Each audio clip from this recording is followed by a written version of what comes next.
All right, ladies, want to share a little bit of wisdom I've gleaned over the years as I've helped many women, many wives walk through difficult seasons in their marriages.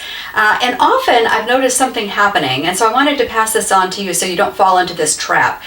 When a husband betrays you, which is especially grievous, or maybe he's had a long-term problem with pornography or drugs or alcohol or whatever, if he's come out of that thing, praise God, you would think everything is going to go happily ever after, right? But here is where there's a common problem.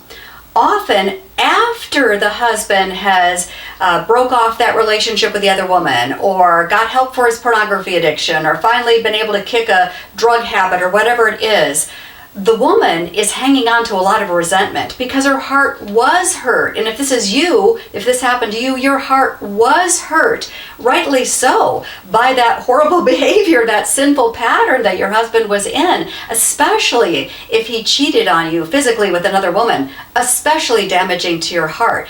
And obviously God needs to sit with you, and you need to sit with God and allow him to really comfort you and heal that broken place in your heart.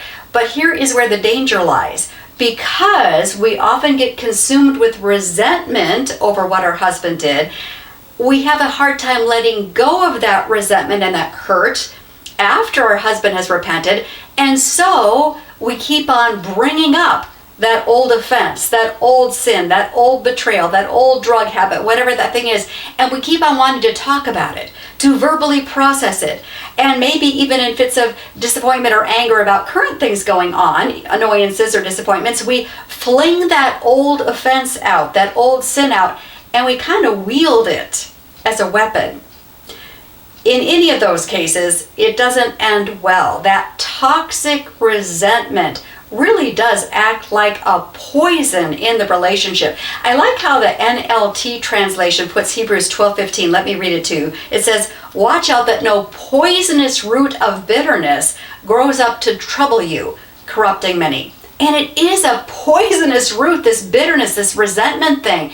It causes you to be a sour-faced woman that your husband tries to flee, right? I mean, who wants to be around that person who's constantly bringing up that old sin, that old offense? So he's fleeing from you. You become this sour woman that all you can think about is his past offense. So it's just consuming you, turning your heart cold and sour and bitter. And no one even wants to be around you. No one at all, because bitterness is like a toxic, poisonous thing. So you must make that choice. If your husband has turned from that sin and is doing his best, maybe he's even slipping up occasionally, but he's doing his best, and you can tell that he's seriously trying to turn away from that sin, you must choose to completely forgive, which means that you forgive like Christ forgave you. Does God keep on throwing your past sin in your face? No, he does not. Does God keep on saying, well, let's just review all the details of that one more time? No, God does not keep on reviewing the details of your past sin. He chooses to let it go. Once we've asked for forgiveness and done our best to turn from that sin, he says, I don't even see that anymore. I don't want to talk about that. That's in the past. We need to do the same things with our husband. I know it's hard. And if you need help with the healing for your own heart, go see a counselor, a pastor, a wise mentor, whatever needs to be done. But don't keep on bringing up that old failure, that old sin, that old betrayal with your husband.